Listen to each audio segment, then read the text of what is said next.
You see so many people in the gym lifting weights, but so many of them don't look like they lift weights, which begs the question, why? There are many possible reasons, but one of the biggest pitfalls is not challenging the muscle enough to give it a reason to grow. And one of the most effective ways to force new muscle to be built is to make sure that every set reaches the point of failure, which is when you can no longer complete a full rep with proper form.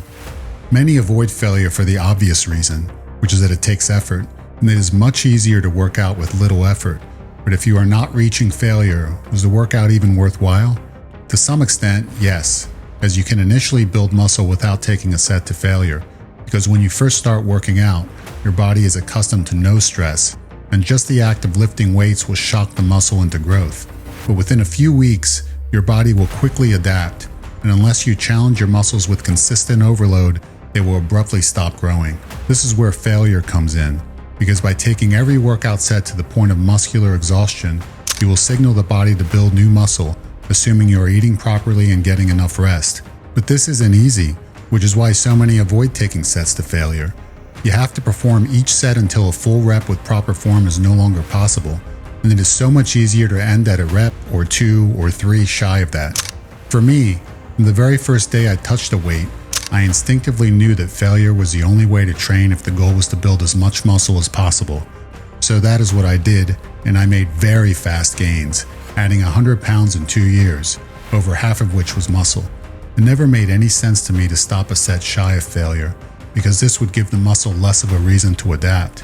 And if I was going to lift weights anyway, I may as well put as much effort as I could into making every workout as productive as possible.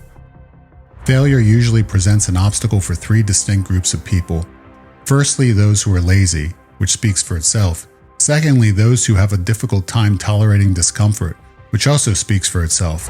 And lastly, those who perform too many sets of an exercise, as this will cause overtraining, and an overtrained body is unable to build muscle. If you fit into the lazy or scared of discomfort categories, then failure is something you need to ease into.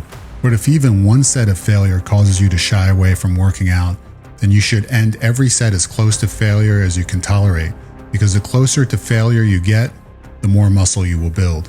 For those who feel overtrained and blame it on failure, make sure you are not performing too many sets, as failure allows you to extract the most benefit from every set, and performing too much volume can prevent the body from recovering. A body that can't recover isn't going to grow. One of the main reasons I recommend using exercise machines instead of free weights is that they make achieving failure so much safer.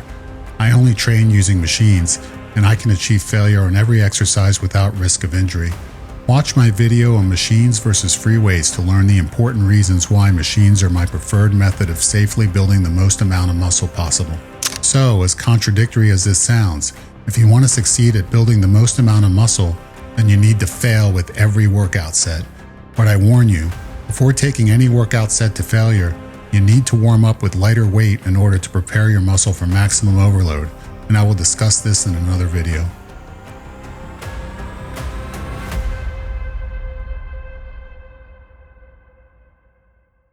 Please subscribe to the IncrediBody YouTube channel, because I will be cranking out weekly videos to help you transform your body and life.